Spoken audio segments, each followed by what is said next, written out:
की बढ़ती कीमत और उसे देखते हुए होने वाली जमाखोरी पर रोक लगाने के लिए मोदी सरकार ने प्याज की स्टॉक सीमा तय कर दी है। जी हां, अब तक की सबसे बड़ी खबर जो प्याज को लेकर निकल कर आ रही है कि सरकार ने प्याज की स्टॉक सीमा तय कर दी है। केंद्र सरकार ने ये बड़ा फैसला लिया।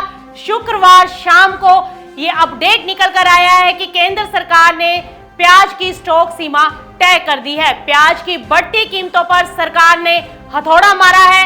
एक बार फिर से प्याज की कीमतों को नियंत्रित करने के लिए सरकार की तरफ से ये बड़ा फैसला लिया गया है। रिटेल कारोबारी 2 टन से ज्यादा प्याज नहीं रख सकता। वहीं अगर थोक व्यापारी की बात करें तो वो 25 टन से ज्यादा प्याज नहीं रख सकता। सरकार की तरफ से ये अब तक की सबसे बड़ी खबर प्याज को लेकर निकल कर आ रही है। प्याज की बढ़ती कीमतों पर कंट्रोल करने के लिए केंद्र सरकार ने ये बड़ा फैसला लिया है। शुक्रवार से ये नियम लागू हो चुका है।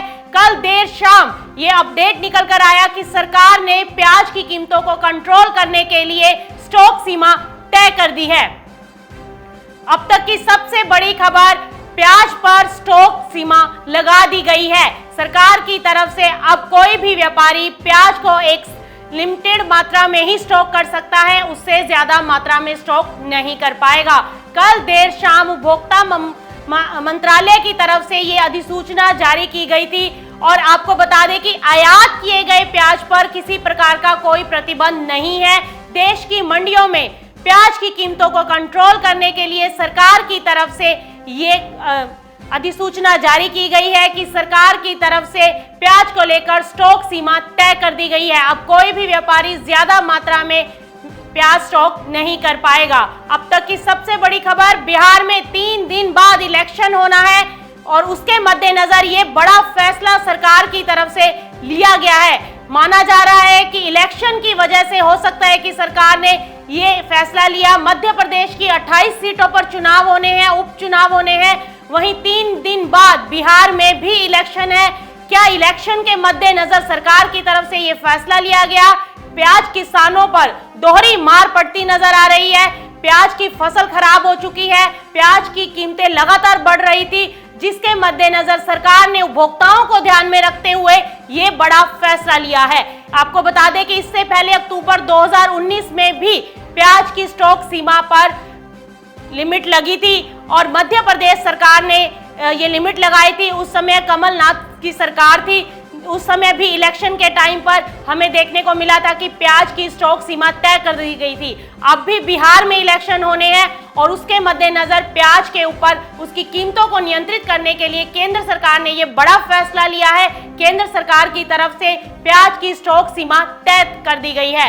रिटेल कारोबारी 2 टन से ज्यादा प्याज स्टॉक नहीं कर सकते। वहीं थोक व्यापारियों की बात करें तो वो 25 टन से ज्यादा प्याज स्टॉक नहीं कर पाएंगे। केंद्र सरकार ने कल देर शाम ये फैसला लिया।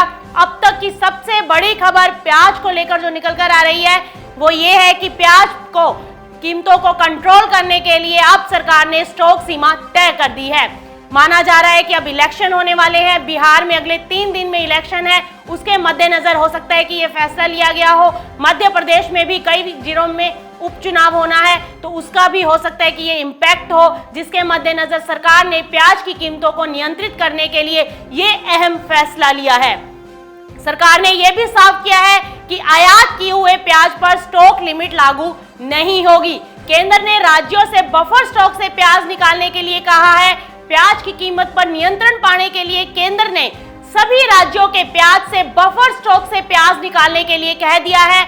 वहीं केंद्र सरकार की तरफ से सभी राज्यों को प्याज की सप्लाई की जा रही है। अब तक राज्यों को केंद्र की तरफ से 35,000 टन प्याज की सप्लाई की जा चुकी है, ताकि प्याज के दाम पर लगाम लगाई जा सके।